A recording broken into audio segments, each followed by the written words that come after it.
What is up, everybody? Welcome back to another Pitching Ninja's filthiest pitches of the day. Remember, before we get to those pitches, hit that subscribe button. Be a part of the biggest and best daily baseball show on YouTube. And now, without further ado, here are my filthiest pitches of the day.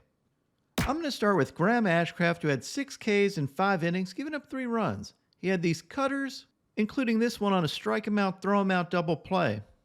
And also had these nasty sliders and picked up a White Castle special. And you don't have to take my word for how nasty Graham Ashcraft's sliders were. Here's Roger Clemens saying the same thing. Ashcraft battled Jordan Wicks, who had 3 Ks in 5 innings, giving up 1 run. Wicks had this filthy curveball and changeup, and then ended his outing with this fastball and mean mug off the field. I love Wicks' stuff and makeup. Cole Irvin had 4 strikeouts in 5 2/3 innings, giving up 4 runs and had this curveball and cutter. He faced Zach Davies, who had 6 Ks in 6 innings, giving up 1 run, and had these beautiful changeups. When he's on, that changeup is really good. Eury Perez had 5 Ks in 4 2/3 innings, giving up 3 runs. He had these upper 90s fastballs, as well as these wicked sliders, and watching Perez pitch, I couldn't get over how long the dude's legs are. This is a pretty much to scale model of Eury Perez and Jose Altuve. When Perez was last measured, he was 6'8". He may be taller than that now. He faced Jake Irvin, who had 4 Ks in 5 innings, giving up 3 runs, and had these elevated fastballs. I attribute his success to his new Pitching Ninja shirt. I'm not 100% sure he's wearing pants under that. Tyler Glasnow had 6 Ks in 7 innings, giving up 3 runs, and had this fastball and hammer curveball. He faced Cal Quantrill, who had 2 Ks in 6 innings, giving up 2 runs, and had this fastball. Hyunjin Ryu had 3 Ks in 5 innings, giving up 2 runs, and had these nasty cutters. Lyon Richardson had 4 Ks in 4 2/3 innings, giving up 2 runs, and had this changeup and fastballs. Michael Wacha picked up 6 strikeouts in 6 innings, giving up 2 runs. He had these sinkers and filthy changeups. And also got this, what the is that strike? Man, that wasn't close to the zone. Max Scherzer had 7 Ks in 6 innings, giving up only 1 hit and no runs. He relied on his curveballs and filthy changeups. He faced Joe Ryan, who had 7 Ks in 6 innings, giving up 1 run, and had these fastballs and splitters. Mitch Keller looked really good again with 8 strikeouts in 6 innings, giving up 1 run, and had these fastballs, sweepers, and cutters. I kind of figured he'd have a good outing when I noticed his sweeper had been back his previous outings. He had momentarily lost that shape in a few games, but now has it back. Eduardo Rodriguez had 7 strikeouts in 6 2/3 innings, giving up 1 run, and had this slider for a sword, as well as this filthy changeup. He faced Touki Toussaint, who had 6 Ks in 5 1/3 innings, giving up 3 earned runs, and had these filthy splitters. J.P. Sears had 3 Ks in 6 scoreless innings, and had this fastball and slider. He faced Patrick Sandoval, who had 3 Ks in 3 2/3 innings, but gave up 5 runs and had this nasty changeup. Carlos Rodon had 4 Ks in 5 innings, giving up 2 runs, and had this 97-mile-an-hour heater and this 87-mile-an-hour slider. He faced Justin Verlander, who had a pretty terrible game, getting 3 Ks in 6 innings, but gave up 6 runs and 4 home runs.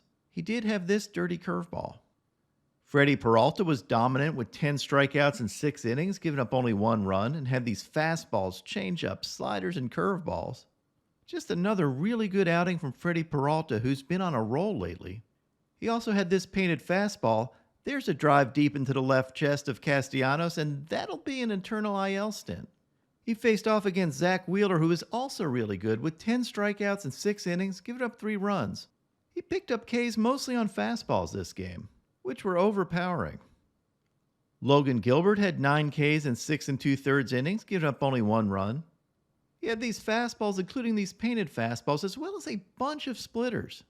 What's awesome about his splitters is he got his splitter by copying Kodai Senga's grip, as he said in my interview with him.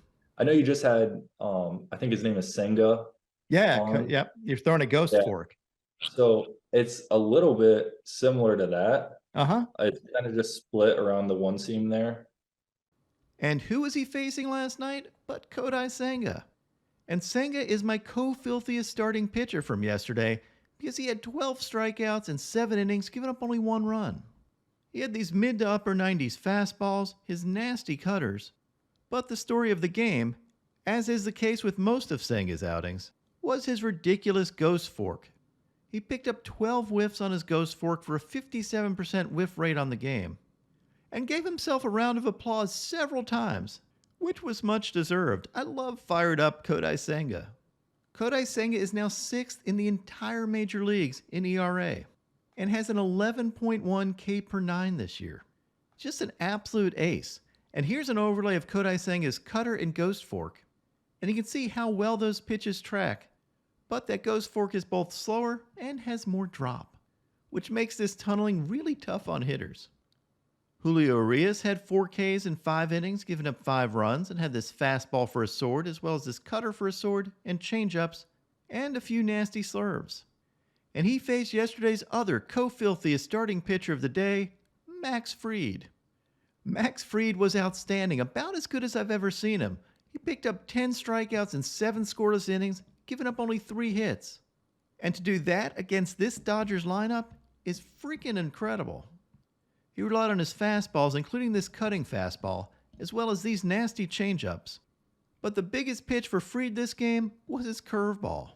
Check out these curveballs, they are absolutely gorgeous. Fried picked up 8 whiffs and 15 swings on his curveball, for a 53% whiff rate on that curveball for the game. Just absolutely putting on a curveball show. And here's an overlay of a fastball that he got a reach on, followed up by a filthy curveball. And you can see how that tunneling and speed differential can really get you.